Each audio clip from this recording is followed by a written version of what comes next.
میں ابھی تک انہی آنکھوں کے سحر میں تھا کہ سلطان بابا کی زوردار آواز نے جیسے مجھے جھنجھوڑ ڈالا۔ ساحر میاں، جلدی کرو، ابھی جان باقی ہے، اسے کسی ہسپتال تک پہنچانا ہوگا۔ میں ایک دم جیسے ہوش میں آ گیا۔ اصغر صاحب زمین پر اوندھے پڑے ہوئے تھے اور ان کے گلے سے بھل بھل خون نکل کر پانی کے قطروں کے ساتھ مل کر نیچے کیچڑ میں مل رہا تھا۔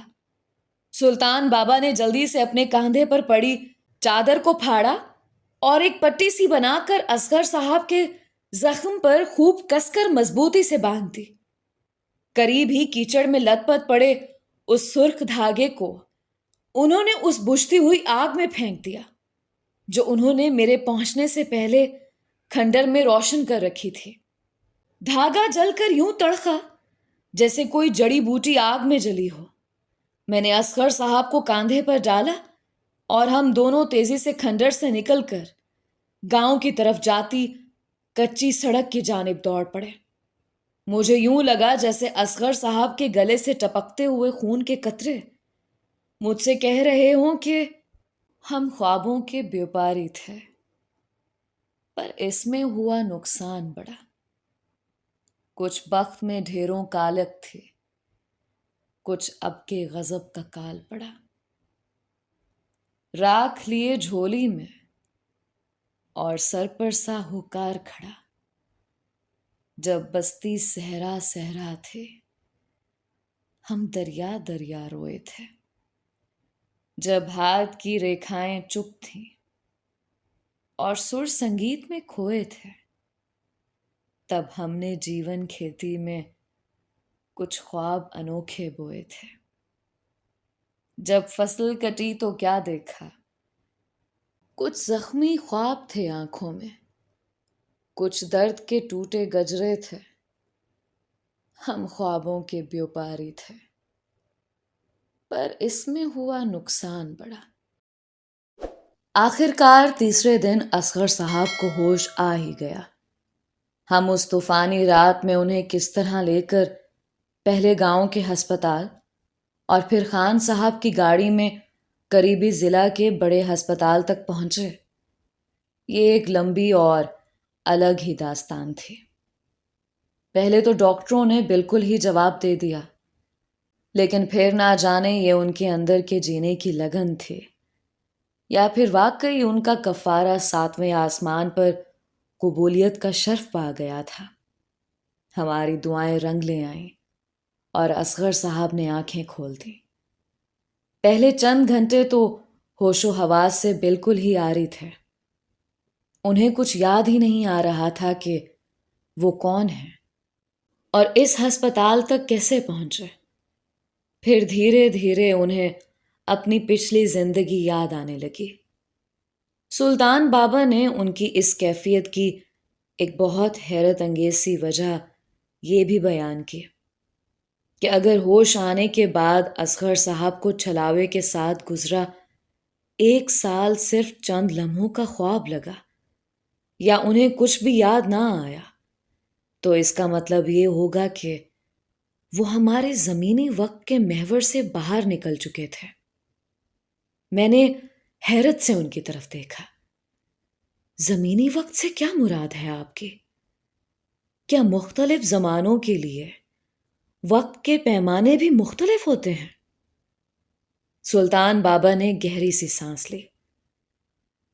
ہاں، فی الحال تو یہ صرف ایک پہیلی ہی ہے، اور سائنس بھی کہیں نہ کہیں اس پہیلی کی کھوج میں ہے، لیکن نوری سال اور وقت میں سفر کا تصور اس نظریے کو تقویت دیتا ہے کہ ہم زمین پر جس وقت کے پیمانے میں زندہ ہیں، اس کے علاوہ وقت کے مزید پیمانے بھی ضرور موجود ہیں، اور یہ ضروری نہیں کہ ہماری گھڑی، پل، منٹ، گھنٹے اور سیکنڈز بھی ان زمانوں کے وقت کے پیمانوں سے مطابقت رکھتے ہوں۔ مثلاً ایسا بھی ہو سکتا ہے کہ اصغر صاحب نے اس مخلوق کے زیر اثر جو 1 سال گزارا وہ ہماری دنیا کا صرف 1 منٹ یا چند سیکنڈ ہی ہوں۔ مثلاً ہم خواب میں اپنے بچپن سے لے کر بڑھاپے تک کی زندگی کے تمام مناظر دیکھ کر بھی جب اٹھتے ہیں تو ہماری پوری نیند میں اس دیکھے گئے خواب کا اصل دورانیہ چند منٹ سے زیادہ کا نہیں ہوتا۔ مطلب خواب میں وقت بہت تیزی سے گزرتا ہے اور سالوں کا سفر لمحوں میں طے کر لیتا ہے۔ گویا خواب کے وقت کا پیمانہ جاگتی حالت کے پیمانے سے یکسر مختلف ہے۔ اسی طرح کسی زمانے کے وقت کا پیمانہ ہمارے زمانے کے بالکل الٹ بھی ہو سکتا ہے۔ یعنی ہم یہاں زمین پر جس وقت کو سالوں میں پورا کر پاتے ہیں، ہو سکتا ہے وہ کسی زمانے کا ایک پل ہی ہو۔ یہ سب کہیں نہ کہیں میٹا فزکس سے بھی تعلق رکھتا ہے۔ یہی سارے وہ اسرار ہیں جن کی کھوج کا ہمیں حکم دیا گیا ہے۔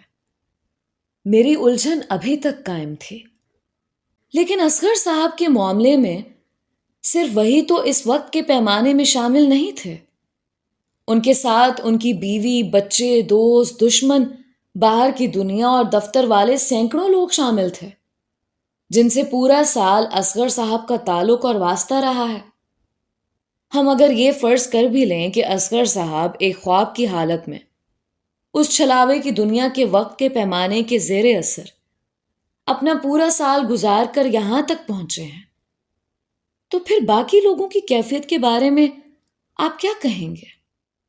اور پھر ان کے آخری 30 دن تو خود میرے ساتھ درگاہ پر ہی گزرے ہیں، اور آخری دن کے چند گھنٹے تو آپ بھی ہمارے ساتھ اس وقت کے پیمانے میں شامل تھے۔ اس کے متعلق آپ کا کیا خیال ہے؟ سلطان بابا ابھی تک اسی گہری سوچ میں تھے۔ اسی لیے میں نے کہا تھا نا کہ ابھی تک یہ ایک پہیلی ہی ہے، اور پھر تم بھول رہے ہو کہ انسان جب نیند میں چلتا ہے تو اس کے ارد گرد کا زمانہ جاگ ہی رہا ہوتا ہے اور پوری طرح اپنے حواس میں ہوتا ہے۔ اگر اصغر صاحب نیند میں تھے تو ہم بھی ان کے خواب کے چند کردار بن کر ان کے ساتھ چلتے رہے۔ اس سے ان کی خوابیدہ حالت کا کیا تعلق؟ چلے مان لیا کہ اصغر صاحب خواب کی کیفیت میں ہی تھے، لیکن پھر اس چھلاوے کی وہ شبیہ، اس کی وہ 2 جلتی ہوئی آنکھیں جو میں نے اور پھر آپ نے خود بھی دیکھی ہیں، اس کی آپ کیا توجیہ پیش کریں گے؟ سلطان بابا میری تکرار سن کر مسکرا دیے۔ انہوں نے توصیفی نظر سے میری جانب دیکھا۔ ہاں، یہ البتہ مکمل سوال ہے جس کی توجیہ کی ضرورت ہے۔ تمہیں یاد ہے کہ یاقوت نے رباب کو تمہیں زارہ کے روپ میں دکھایا تھا۔ یہ بھی ہو سکتا ہے کہ اس بار ہم دونوں ہی اسی طرح کے کسی خواب کے زیر اثر رہے ہوں، لیکن بہرحال یہ بات طے ہے کہ اصغر صاحب کا واسطہ واقعی ایک شیطانی مخلوق سے قائم تھا۔ اس مخلوق کے اثرات اور اس کے وقت اور دیگر پیمانوں کا تو اب تب ہی پتہ چلے گا جب اصغر صاحب کو مکمل ہوش آئے گا، اور پھر دھیرے دھیرے اصغر صاحب کو مکمل ہوش آ ہی گیا، اور ساتھ ہی انہیں پچھلی ساری باتیں بھی یاد آ گئیں۔ انہیں واقعی اپنا پچھلا گزرا پورا سال ایک خواب ہی لگ رہا تھا، لیکن وہ سب خواب نہیں تھا۔ انہوں نے جب ہسپتال کے نمبر سے اپنے گھر کا نمبر ملایا تو وہاں سے واقعی ان کے نوکر نے ہی فون اٹھایا، لیکن اس نے یہ بتا کر حیران کر دیا کہ اصغر صاحب جانے سے پہلے اس قدر دیوالیہ ہو چکے تھے کہ ان کے تمام کاروبار، گھر اور روپیہ پیسہ گروی ہو چکا تھا، اور 3 دن پہلے اس رہن کی میعاد ختم ہونے کے بعد بینک اور باقی سود خور جن سے قرضہ لیا گیا تھا وہ ساری چیزیں اپنے قبضے میں لے چکے تھے۔ حیرت کی بات یہ بھی تھی کہ ٹھیک وہی وقت تھا جب اصغر صاحب نے اپنے گلے میں پڑا دھاگا کاٹ ڈالا تھا، گویا عین اس لمحے جب اصغر صاحب اپنا گروی رکھا ہوا ایمان واپس پا رہے تھے، ٹھیک اسی وقت اس رہن رکھے ایمان کے بدلے پائی ہوئی سلطنت کو وہ کھو رہے تھے۔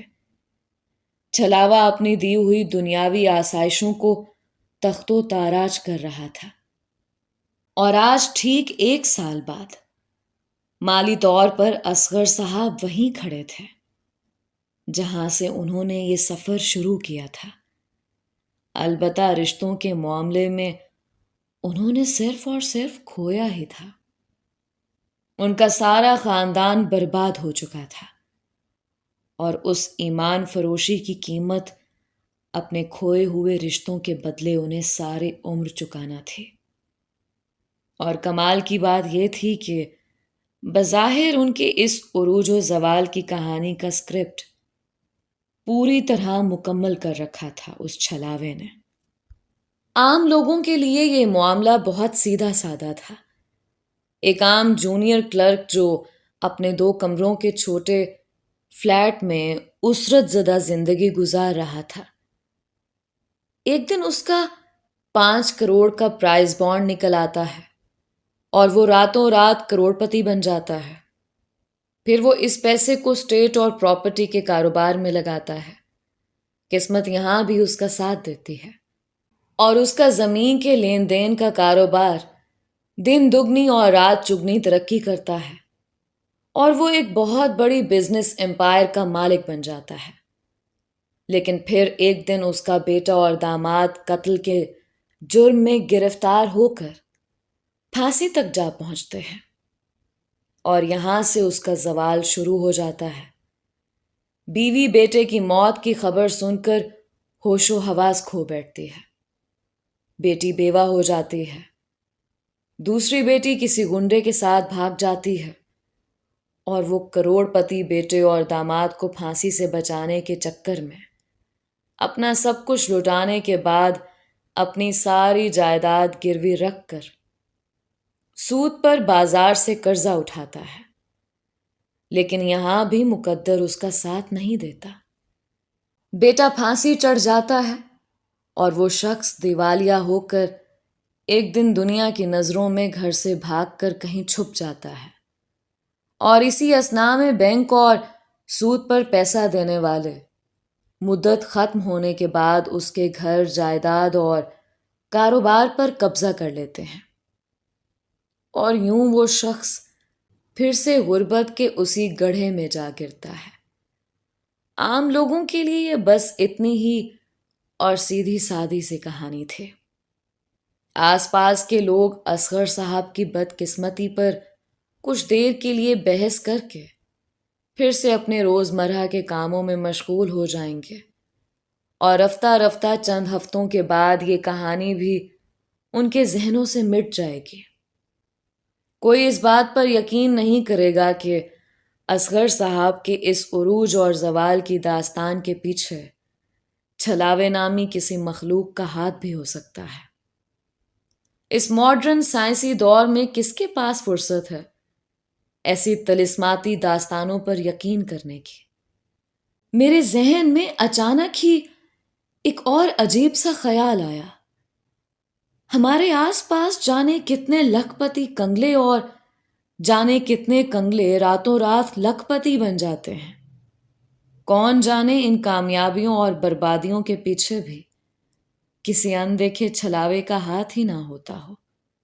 ہم اپنی کامیابیوں کی راہ پر اپنی بے ایمانی اور ایمان فروشی کے ایسے ہی گھوڑے سرپٹ دوڑاتے جاتے ہیں، اور اپنی ہر فتح کو اپنی حکمت اور اپنی منصوبہ بندی کا مرہون منت مان کر جیت کے نشے میں ہر صحرا اپنے سر پر باندھتے ہوئے یہ بالکل ہی بھول جاتے ہیں کہ کہیں یہ بے ایمان کامیابیاں قدرت کی کسی ڈھیل کا نتیجہ تو نہیں، کہیں کوئی چھلاوا ہمارے ارد گرد اپنا جال تو نہیں بن رہا، ایک ایسا جال جس کی ڈوریاں خود ہماری ایمان فروشی کے دھاگوں سے بنی ہوئی ہیں، اور جب بھی ذرا ہمارے اندر ایمان جاگا وہ چھلاوا ہمارے قدموں تلے سے زمین کھینچ کر پھر سے ہمیں بے دست و پا کر دے گا، ٹھیک اسی طرح جیسے اس نے آج پل بھر میں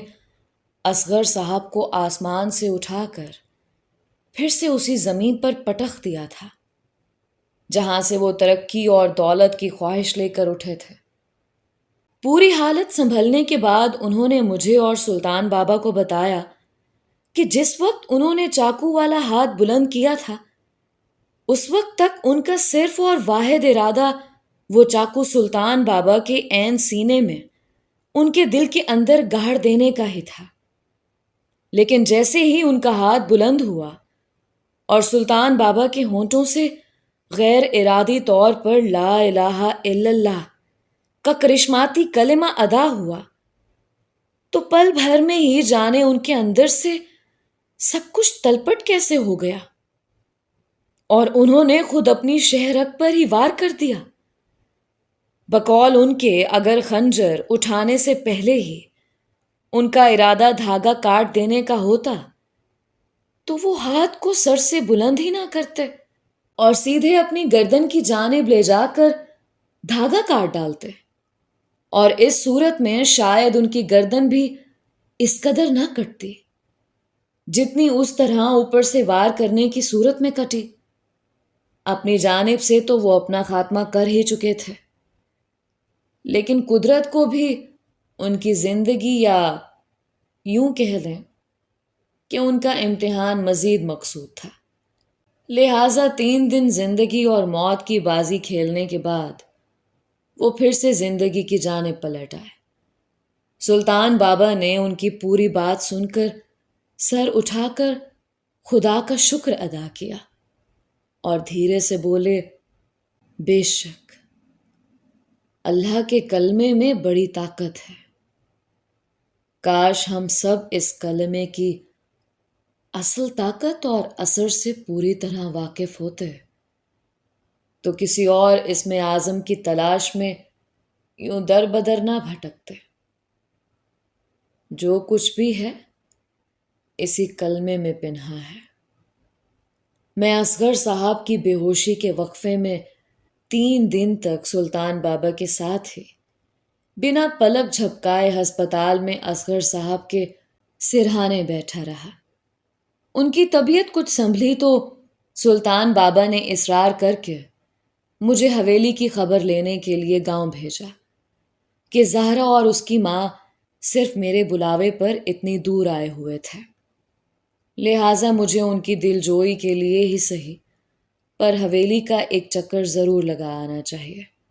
حالانکہ جب ہم اصغر صاحب کو کریم خان صاحب کی موٹر میں ضلع کے بڑے ہسپتال کے لیے نکل رہے تھے تب میں نے بڑی مالکن کے ذریعے زہرا کو یہ پیغام بھجوا دیا تھا کہ پریشانی کچھ ایسی ہے کہ مجھے دیر ہو سکتی ہے، اور مجھے بھی یقین تھا کہ میں جن اعلیٰ ظرف لوگوں کے درمیان زہرا اور اس کی ماں کو چھوڑے جا رہا تھا وہ اپنا سب کچھ لٹا دیں گے لیکن کبھی اپنے مہمانوں کے شیشہ دل پر کوئی بھی خراش نہیں آنے دیں گے۔ لیکن خود ان کے اپنے گھر میں ان کے اپنے دل کا ایک ٹکڑا بھی تو مزمحل تھا، زخمی تھا، بے کل تھا۔ جانے وہ اس موم کے پروں والی پری کی اس آنچ سے حفاظت کیسے کر پائے ہوں گے؟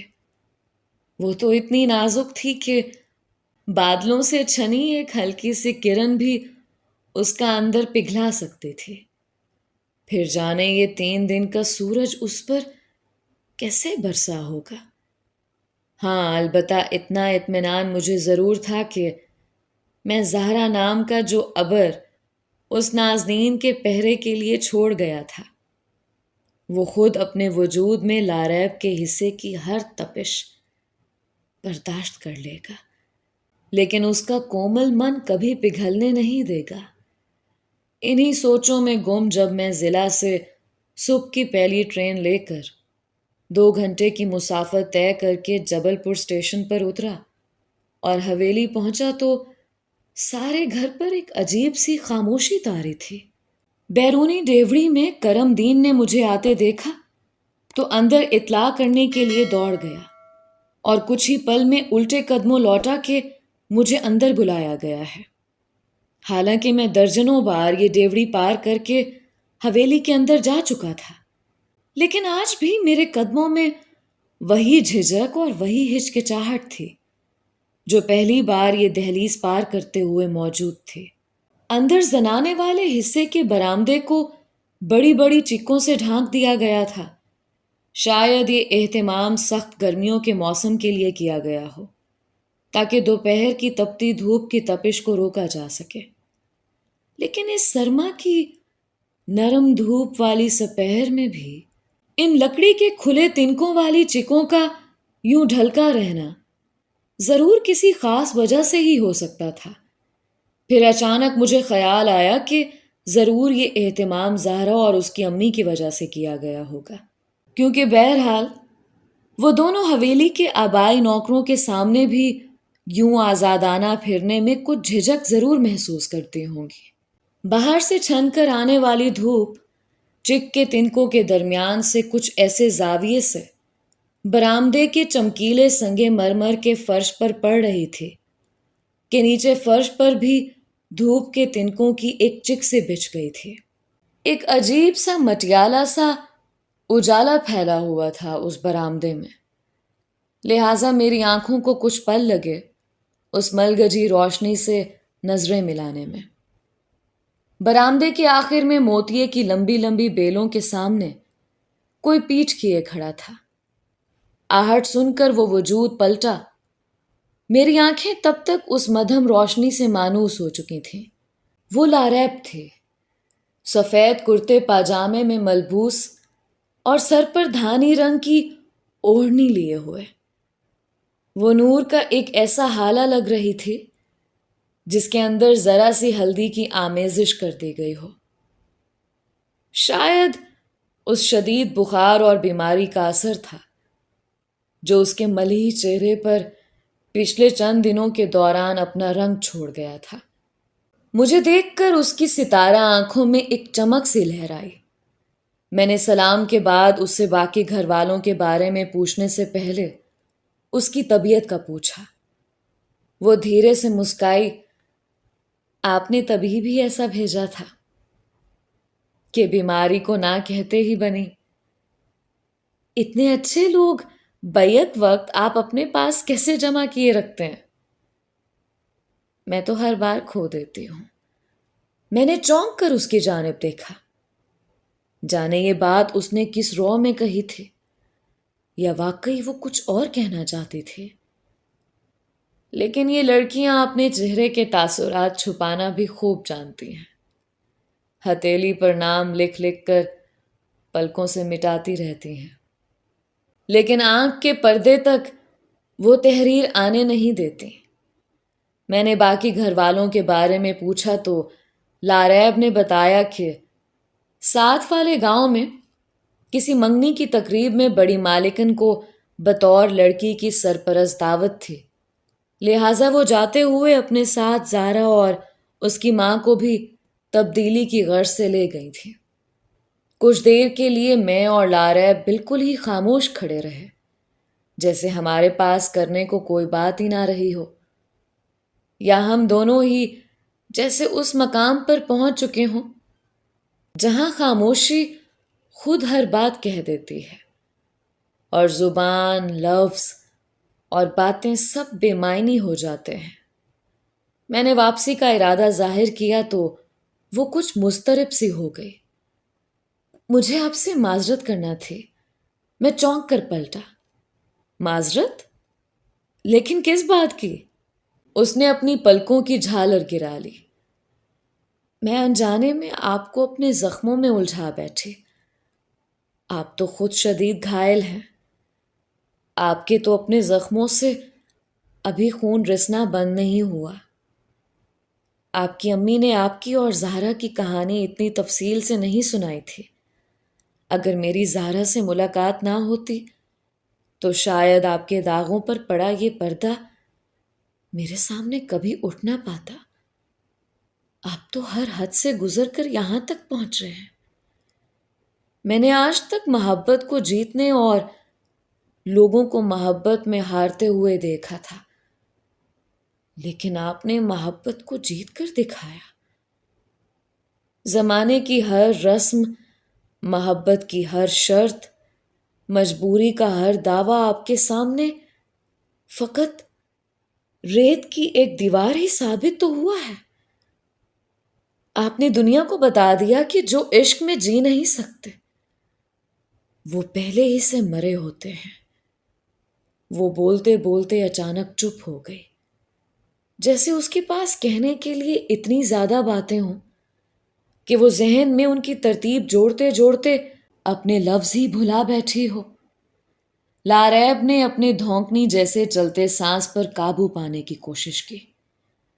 جانے یہ جذبوں کی بھول بھلیاں ہم کمزور انسانوں کے ساتھ ایسے گھناؤنے کھیل کیوں کھیلتی ہیں کہ ہم کچھ کہتے ہیں تو رسوا ہوتے ہیں، اور خاموش رہتے ہیں تو لفظوں کی یہ ڈنگ ہمیں اندر ہی اندر ڈستے رہتے ہیں، اور آخر کار چپ کا یہ ناسور ہماری جان لے کر ہی رہتا ہے۔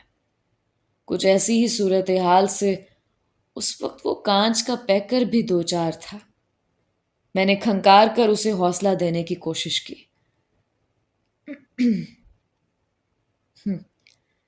اپنی اپنی تقدیر کی بات ہے۔ میری ہمیشہ یہی دعا رہے گی کہ قدرت آپ کی راہ میں کانٹوں کی بچھی ہر راہ کو گلوں سے بھر دے۔ اس نے اپنی پلکیں اٹھائیں۔ پھولوں کی خواہش تو میں نے کبھی بھی نہیں کی، اور پھر ان راہوں کے چناؤ کا انتخاب تو خود ہمارے بس میں ہوتا ہی کب ہے کہ ہم کلیوں یا کانٹوں کے فرق کو دھیان میں رکھتے ہوئے کسی راستے کو چن کر اپنا پہلا قدم وہاں رکھیں۔ ہمیں تو پتہ ہی تب چلتا ہے جب ہمارے پاؤں چھل چکے ہوتے ہیں۔ میں نے چونک کر اسے دیکھا، وہ بھی پاؤں کے چھالوں کی دعائی دے رہی تھی۔ میں اب اس گل اندام کو یہ کیسے سمجھاتا کہ یہ تو وہ راہ ہے جہاں پیر کے چھالے گننے کی مہلت بھی نہیں ملتی۔ میرے مقدر میں تو خار ازل سے لکھ دیے گئے تھے، مگر وہ اپنے گلابوں جیسی کومل جلد کے لیے اس خار زار کی طرف کیوں بڑھی چلی آ رہی تھی؟ اس کے جگر ناتواں کے لیے تو یہاں کا صرف ایک زہریلا کانٹا ہی کافی تھا۔ میں سر جھکائے جانے ایسی کتنی سوچوں سے لڑتا رہا، پر شاید وہ بھی سوچ پڑھنے کا ہنر جانتی تھی، جس کا ثبوت اس کے اگلے جملے نے دے دیا۔ لیکن آپ اپنے دل پر کوئی بوجھ نہ رکھیے گا۔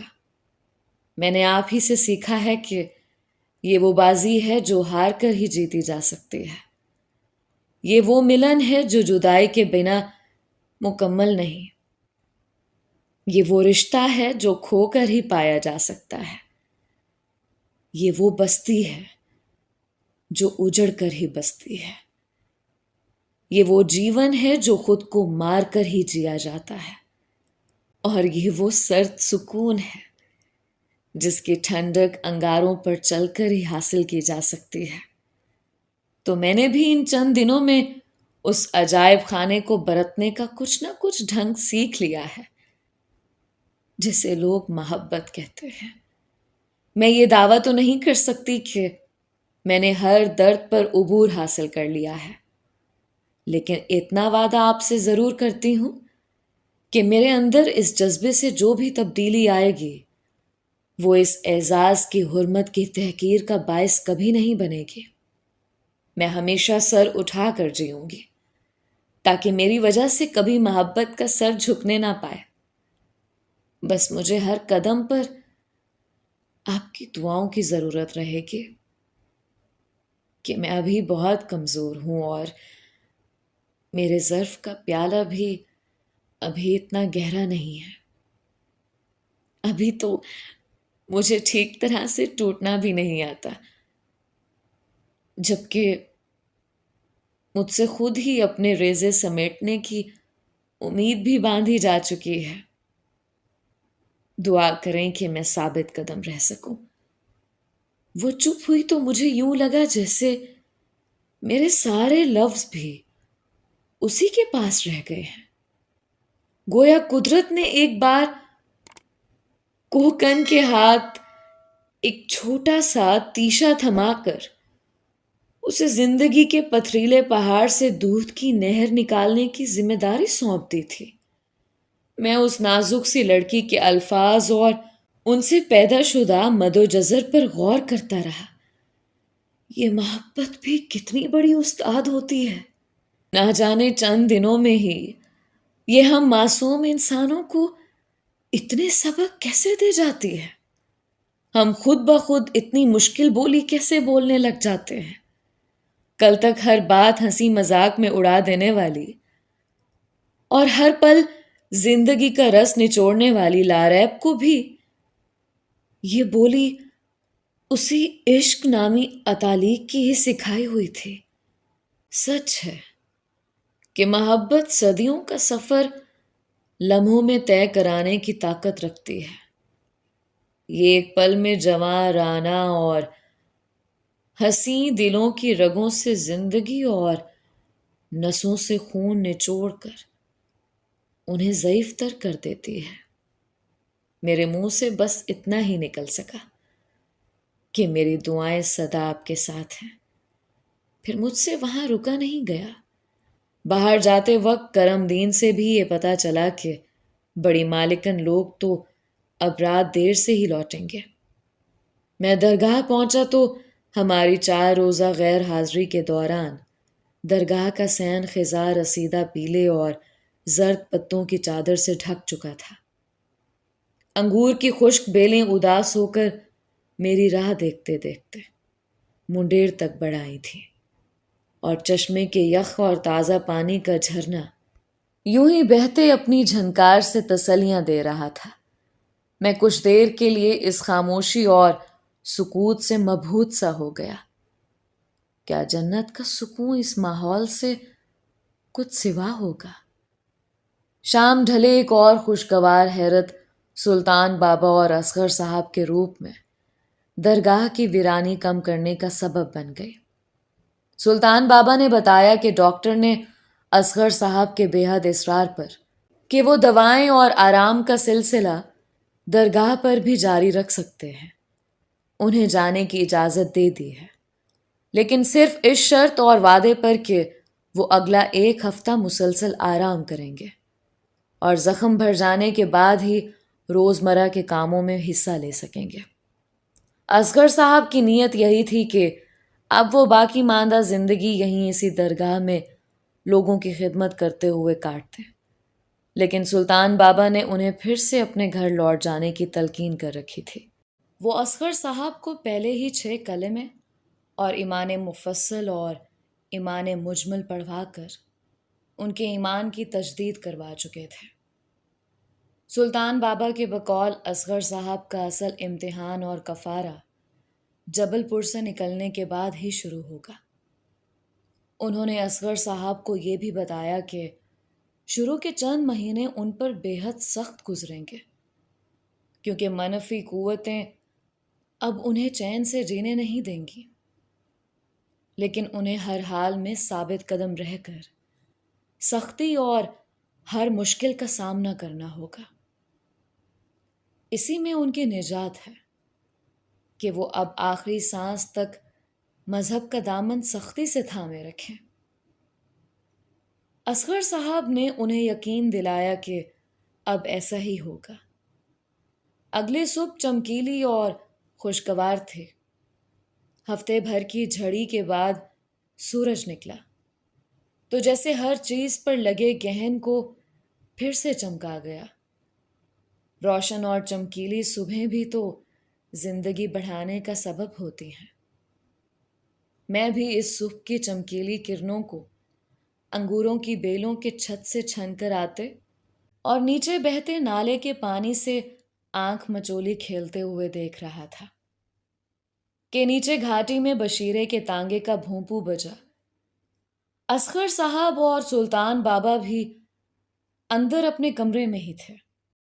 پھر چند لمحوں بعد ہی وہ نسیم سحر کی طرح بہتی اور جیسے پانیوں پر چلتی ہوئی درگاہ کے احاطے میں داخل ہوئی۔ زہرا آج اکیلی ہی آئی تھی۔ ضرور اسے لاریب نے میری درگاہ پر واپسی کی اطلاع دے دی ہوگی۔ وہ مجھے دیکھ کر ہلکے سے مسکرائی۔ آپ کے گھائل زخم بھرنے تلک میں خود ہی نڈھال ہو کر نہ گر پڑوں۔ بہت بڑے امتحان میں ڈال گئے تھے آپ مجھے۔ میں بھی مسکرا دیا۔ وار کاری تھا تو مسیحا بھی اتنا ہی اعلیٰ ظرف چاہیے تھا جتنے زخم کی گہرائی تھی، کہ اس بیماری کا مرہم بھی تو صرف ظرف کا پیمانہ ہی ہوتا ہے، اور آپ نے خوب مسیحائی کی ہے، جس کا اندازہ مجھے کل ہی اسے ملاقات میں ہو گیا تھا۔ زہرا نے غور سے میری جانب دیکھا۔ میں نے تو کچھ بھی نہیں کیا، صرف اسے اتنا ہی بتایا تھا کہ ہم تو خود ابھی تک ایک دوسرے کی کھوج میں ہی تھے۔ اور یہی سچ بھی ہے ساحر۔ میں نے آپ کو ریزہ ریزہ چن کر اور پل پل میں پایا ہے، اور ابھی تو میں صرف آپ کے وجود کی پرچھائی تک ہی پہنچی ہوں، اور ابھی تک ہر نیا دن مجھے آپ کی روح کے ایک نئے رخ، ایک نئے زاویے سے متعارف کروا رہا ہے۔ ہر روز میری روح ایک نئے ساحر سے ملتی ہے۔ اتنا عرصہ دور رہنے کے باوجود بھی یہ ملاقات ہر لمحہ ہر پل جاری رہتی تھی۔ میں نے تو لاریب سے صرف اتنا ہی کہا کہ اگر وہ بھی میرے اس کھوج میں میرے ساتھ شامل ہونا چاہے تو اسے اپنی خوش نصیبی سمجھوں گی، کہ یہ تلاش ہی کچھ ایسی ہے کہ شاید تنہا میرا اس پر نہ تو حق ہے اور نہ ہی اختیار۔ میں نے چونک کر اس کی جانب دیکھا۔ میں جانتا تھا کہ صرف زہرا ہی اعلیٰ ظرفی کا یہ جوا کھیلنے کی جرت کر سکتی ہے۔ میں نے زہرا سے پوچھا، تو پھر لاریب نے کیا جواب دیا؟ وہی جو ایک بادشاہ دوسرے بادشاہ کو دے سکتا ہے۔ اس نے کہا کہ وہ جذبوں پر اختیار کی ماہر تو نہیں، لیکن وہ اس کھوج پر صرف اور صرف میرا حق اور اختیار مانتی ہے۔ اسے اس بات پر بھی بے حد شرمندگی تھی کہ اس کے منہ زور جذبے کی بے پناہ طاقت نے اس کی ظاہری حالت پر اس قدر اثر ڈالا کہ آپ تک اس کی خبر پہنچ گئی، اور آپ کو پریشانی میں مجھے یہاں بلوانا پڑا۔ لیکن بقول لاریب کہ یہ اس کی درپردہ شدید خواہش کی تکمیل بھی تھی کہ میری اور اس کی کبھی ملاقات ہو سکے۔ میں چپ چاپ اور دم سادھے اس شہزادی کی کہانی سنتا رہا۔ ہاں، زہرا ایک شہزادی ہی تو تھی، جس کا راج پاٹ میرے دل کی سلطنت پر چلتا تھا۔ یہ دل بھی تو ایک بادشاہ کی طرح ہی اپنی سلطنت کا قبضہ کسی ایک کو ہی دیتا ہے، خود ہی اپنا سوئمبر رچاتا ہے، اور پھر جس کسی کے گلے میں یہ اپنے پیار کی مالا ڈال دیتا ہے، اسی کے ساتھ جنموں کے بندھن باندھ لیتا ہے۔ میرا مالا بھی اسی دن زہرا کے گلے میں ڈال گئی تھی، جس دن میں نے پہلی بار اسے درگاہ پر دیکھا تھا۔ لیکن اس پہلے دن والی زہرا اور آج میرے سامنے کھڑی اس راجکماری کے دل میں کتنا فرق تھا۔ تب وہ سراپا سنگ تھی، اور آج موم کی ایک گڑیا۔ آج پہلی بار اس نے یوں کھل کر خود اپنی روح پر میری سپردگی قبول کی تھی۔ کتنا لمبا سفر طے کر کے میں یہاں تک پہنچا تھا، کتنی بار میری روح نکلتے نکلتے رہ گئی، کتنی بار میرے قدموں نے لہو لہان ہو کر راستے میں ہی سپر ڈالنے کی دہائی دے ڈالی، کتنے ہی خار میری کومل روح میں یوں چبھے کہ پھر اندر ہی ٹوٹ کر عمر بھر کا ناسور بن گئے۔ کتنی بار اس شدید تپتے صحرا میں یوں جاں بلب ہو کر